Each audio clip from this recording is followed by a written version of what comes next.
एक दिन लुधियाना के इंडो अमेरिकन होटल के अंदर एक लड़का और एक लड़की दाखिल होते हैं। लड़की का नाम है रेखा और लड़के का नाम है अमित।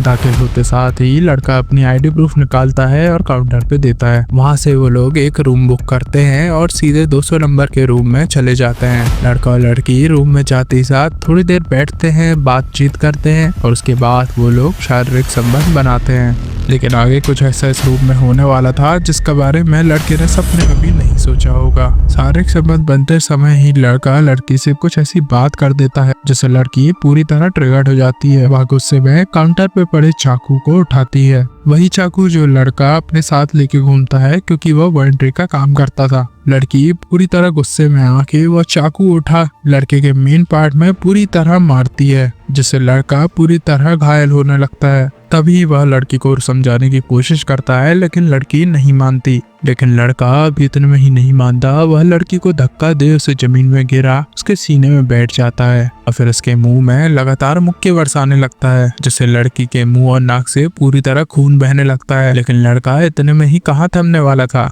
वह लड़की के ऊपर बैठ उसका गला दबाने लगता है और उसे मौत के घाट उतार देता है। कुछ ही टाइम बाद जब लड़के को यह एहसास होता है कि उससे बहुत ही बड़ी गलती हो गई है, वह घबराते हुए अपने रूम से बाहर निकलता है और वह सीढ़ियों से नीचे उतर होटल से बाहर निकल ही रहा होता है कि तभी रिसेप्शन से आवाज आती है कि आप कहाँ जा रहे हैं, कि वह अभी 5 मिनट में खाना लेके आने वाला है। रिसेप्शन वाले और कोई सवाल करें इससे पहले ही वह होटल से फरार हो जाता है, तो उससे रिसेप्शन वालों को काफी डाउट होता है। जब होटल का स्टाफ रूम की चेकिंग के लिए गेट खोलता है तो उन्हें एक लड़की की अधरंगी लाश मिलती है जो कि खून से पूरी तरह लहूलुहान थी। जैसे स्टाफ इस लाश को देखते हैं वह जल्दी से दौड़ पुलिस को कॉल लगाते हैं। असल में यह लड़का लड़की काफी सालों से रिलेशनशिप में थे, यह लुधियाना में ही रहते थे। लड़की का नाम था रेखा जो कि नर्सिंग का काम करती थी और लड़का जैसे कि मैंने बताया वह एम्ब्रॉयडरी का काम करता था। जिस टाइम पे रेखा इस लड़की के साथ रिलेशन में आई थी उस टाइम पे यह शादीशुदा थी और इसके 2 बच्चे भी थे।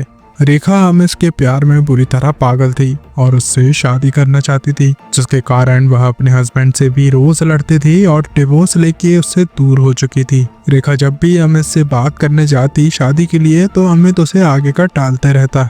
उस समय भी जब ये लुधियाना के होटल में हत्या हुई, रेखा और अमित फिजिकल हुए थे। उस दिन भी रेखा ने अमित से शादी की बात रखी, लेकिन अमित ने फिर से यही बात करते हुए टाल दिया। उसको लगा कि अभी यह चीज इसको बताना सही नहीं होगा। अमित रेखा को ऐसी चीज आगे बताने वाला था जिससे रेखा का खून खौल गया। अमित रेखा को बताता है कि उसके घर वालों ने उसकी सगाई ऑलरेडी किसी के साथ कर चुकी थी। अमित सोच रहा था कि जब वो सेक्सुअल एक्ट में होंगे, जब वो संभोग कर रहे होंगे तो वह यह चीज रेखा को बता सकता है तो रेखा ज्यादा रिएक्ट नहीं करेगी। असल में अमित रेखा से शादी करना ही नहीं चाहता था। तभी संभोग करते दौरान अमित रेखा से बताता है कि उसकी सगाई हो चुकी है और वह वहीं शादी करेगा, वह उससे शादी नहीं कर सकता। जिसे सुन रेखा पूरी तरह आग बबूला हो जाती है और उसी कटर को उठाती है। उसे उठा वह अमित के मेन पार्ट पे काफी हमले करती है। रेखा अमित के प्राइवेट पार्ट को बुरी तरह काटने की कोशिश कर रही थी, इस कारण से 1-2 बार उसके मेन पार्ट पे लगे भी। अमित पूरी तरह तिलमिला गया और उसने रेखा की छाती पे बैठ उसको बुरी तरह मारा, उसकी नाक तोड़ी और फिर उसका गला दबा के उसको मार डाला